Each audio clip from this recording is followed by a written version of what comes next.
Hello and welcome to Films on Trial Film Reviews. I'm Gav and I'll be providing a spoilerific review of the 2019 film Captain Marvel.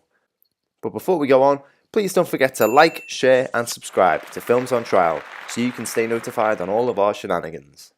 Captain Marvel is written and directed by Anna Boden and Ryan Fleck.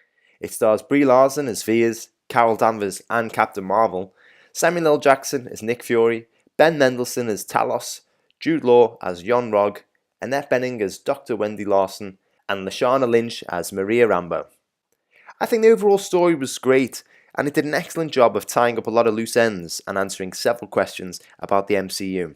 It not only provided an origin story to Captain Marvel, possibly the MCU's most powerful hero yet, but also an insight into Nick Fury's first furtive steps into the world of superheroes. Superhero origin stories these days are as prevalent as studios announcing remakes of classic films, or Tom Cruise running in a movie.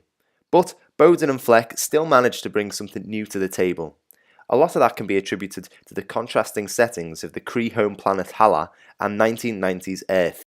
But also the story technique they used. Rather than starting at the beginning, we start somewhere in the middle, having Veers as an already established superhero of sorts and trying to figure out her origin. As a standalone film, this does create some issues though, as there was the reintroduction of the Kree and several other characters we have already met in the MCU, without a recap as to who they were.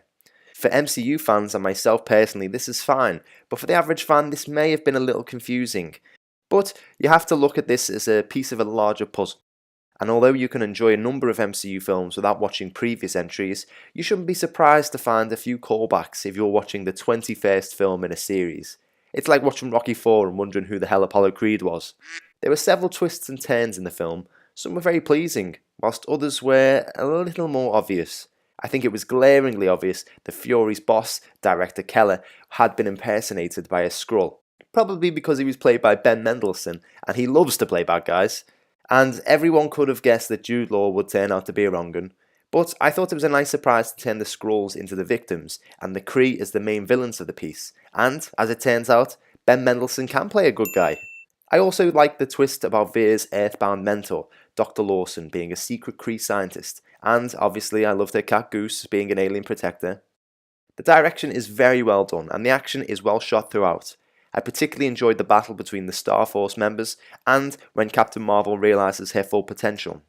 One thing that was slightly annoying was the quick, shaky camera shots that pepper the action scenes.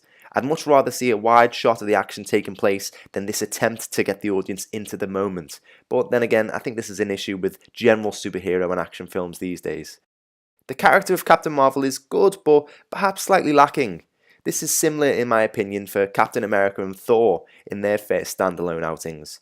I think that the character of Captain Marvel will become more fleshed out and detailed as the series of films progress, but I feel like there could have been a little bit more detail this time around. With that in mind though, Brie Larson gives a fantastic performance of the sometimes underdog striving to discover her identity and origin while struggling to trust all those around her. Larson looks spot on in the role and effortlessly enhances the more serious aspects of the movie with her high acting calibre. But she also looks thoroughly convincing, punching the living snot out of people in the action scenes. Samuel L. Jackson is brilliant as always, injecting a lot of humour into the film.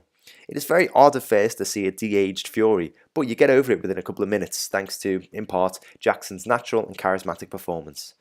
Ben Mendelsohn is great playing a sort of dual role as he starts off eerily menacing as the Skrull commander Talos and director Keller, before flipping to a more sympathetic and likeable character with natural ease. Jude Law, on the other hand, struggles to do the opposite in my opinion.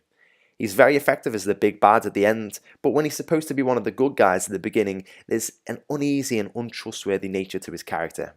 So, in conclusion, the main story may be something that we've seen before, but the setting and accompanying performances make this one stand out. A great blend of action and humour, and Brie Larson in the title role is simply marvellous. So what's my verdict? Well, I give this film 4 chocolate frogs out of 5. So what did you think? Do you agree with the review?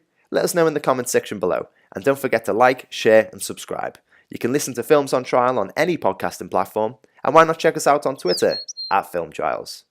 And before I leave you, it's time for some trivia. The Blockbuster video rental store that Veers crashes through whilst landing on Earth is in fact the real last ever Blockbuster store. As if the owners didn't have it bad enough trying to avoid closure, now they have to repair a giant hole in the roof. So thank you very much for checking out the review. We'll be in your ears soon enough, but until then, goodbye.